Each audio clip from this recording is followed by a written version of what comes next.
Guys, I took the old pickup truck today and I went to the reserve to get some fuel. I filled up the truck as well. We go through a lot of gas living up here, guys, back and forth. And I find that if I do this, it's very convenient with the amount of vehicles that we operate. And of course, there is a savings. It's lunch money savings, but it's still lunch money savings. And you know what? I still bend over for, if I see a penny on the street, I still bend over and get it. All right, let's go out.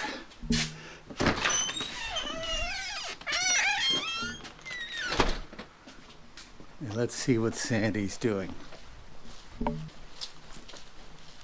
Okay, what are we doing here with the gun?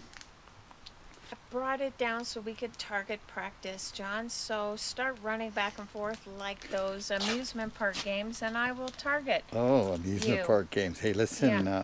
This here is a high-powered pellet gun. Very cool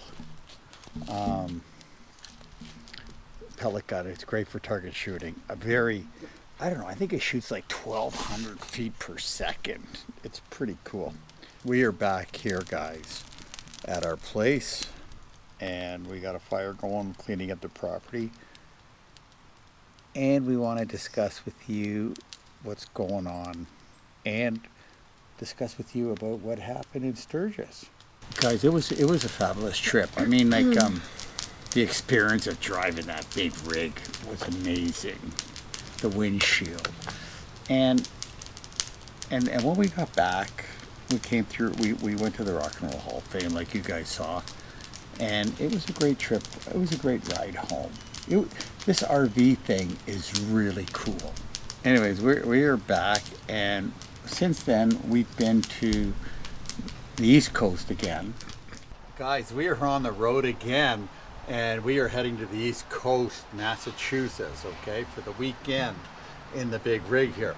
And we just topped up our fuel, and we spent $446.22. Now this is at the reserve, okay, so we are getting it at $1.21, almost $1.22 a liter. Now what happens there is we get a discount too. Like, so we got a discount because we got it on the reserve, and we got $8 in points. Oh, we got more than that. We had $8, so now we have $20 almost. So we got $12 in this fill up Yeah. in points, Yep, right? Yep. Okay. So what happens is we stopped and got a couple of coffees from Tim Hortons here at the reserve, because you know what? We just can't go through the drive-through with this machine here. So it makes it a little harder. And I didn't want to make a full pot of coffee, which I could have, but this Yes. is just easier. You know for what? now. You were just, I mean, like, so spoiled, eh? I mean, like, you know, we could make coffee here, but Sandy is so lazy. Lazy. It's about time I get lazy. Yeah, you're right. You deserve it.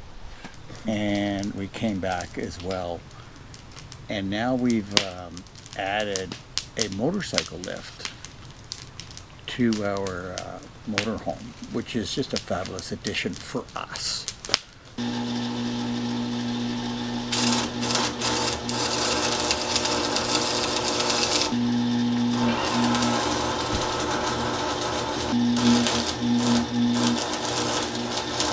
To make a long story short, I've welded it up, and I'm getting ready to hoist this up and fasten it and put it on for the hopefully the last time, and then I will put a motorcycle on it. And I will not use my own motorcycle.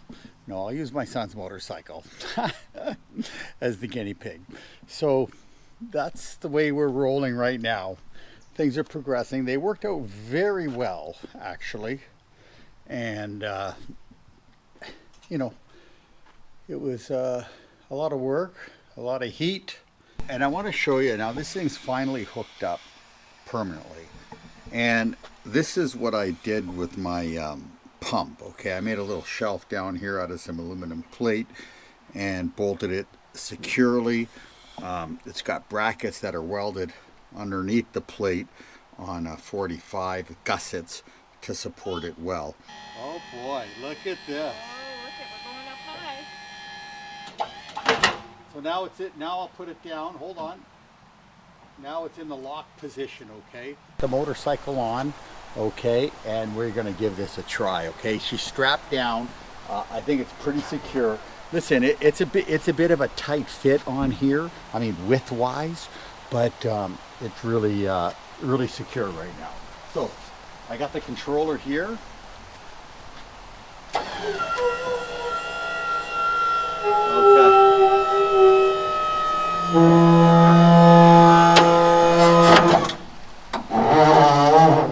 And now there, she's in the lock position, okay? I went up, I went down, she's in the lock position. I'm gonna shake this thing, okay? I wanna make sure I don't hear any cracks or anything like that. And I am good here. We are gonna keep testing this thing because, you know, although, listen guys, you know, on the back of the Navicula, there's this arch that carries the dinghy with a motor on it, okay, a 20 horsepower motor. Okay, now I built that in the garage, okay. I built that rack, I bolted it onto the Navicula, and all these, and it's got solar panels on it as well. Now, although it doesn't carry 1,000 pounds, but it carries half that weight. And you know, when I've been in big swells, like you have no idea the conditions that I've been in, and that thing is held up, okay. Now, my welding, I didn't show you guys my welds on these, on the brackets here, only because, you know what, I know some great welders out there, okay. And no matter, these guys are really good. Some of them are nuclear welders, and guess what? No matter what another welder does, it's never good enough, okay. So I'm not going to get into a discussion about welding, okay, on my channel here, because of the, you know, it just go back and forth, right? Oh, you know, you could have done this and you could have done that. Well, guess what? You know what? I'm not a nuclear welder. I'm just a backyard fabricator, and I was able to arc weld this. It's all 1/2-inch plate, and I believe I can do a good job for myself. Okay, now I wouldn't weld for other people, okay, because, you know, I certainly wouldn't do this job for another person. It's just too much responsibility. But for myself, I feel confident that I can do these things. And you know what? People don't remember the good jobs you do. They only remember the crap jobs you do. I'm going to give you an example. Okay, back in the day when I was an apprentice, in a sheet metal shop, because that's what I did, right? I wanted to make, I had this design for these scribers, metal scribers, when we used to actually lay things out. And I had these scribers, and guess what? They were great scribers. And I wanted to make, I said, you know, Art, I said, let me make these for the boys. You know, there was like, you know, 14 of us, or 7 or 8, 10 of us in the shop at that time. And I said, I can make these for the boys, you know, give me, you know, and hand them out. I think, and this man, he was so smart, okay, that he said, no, John, you can make them for yourself, but do not give them out to people. He goes, because you know what, if something goes wrong with that scriber, if it breaks, something falls off it or whatever, okay, the guys will crucify you. They'll complain, and that's all they'll remember. Never do it for anybody else.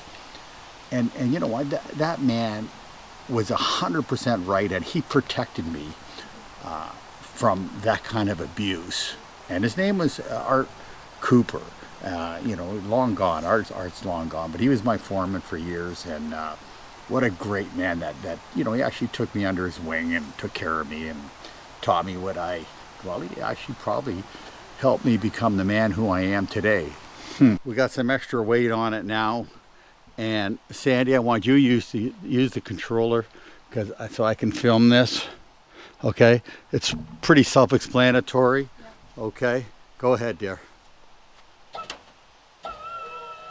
There's the ride. Keep going.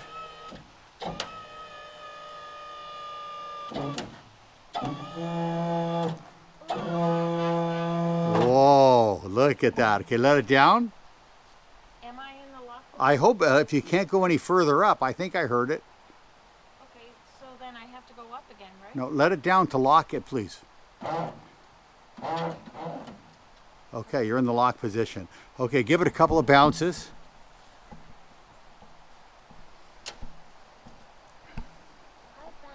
Yeah, bounce. Oh, you have the key on, right? No, that's just a security thing, Sandy. Okay. Don't, that's because it's moving up and Right. down, okay? Not a big deal. Okay, so now I'm gonna take it to the unlock position. Okay. And take it up, please. Good. Okay, hold on. Okay, down.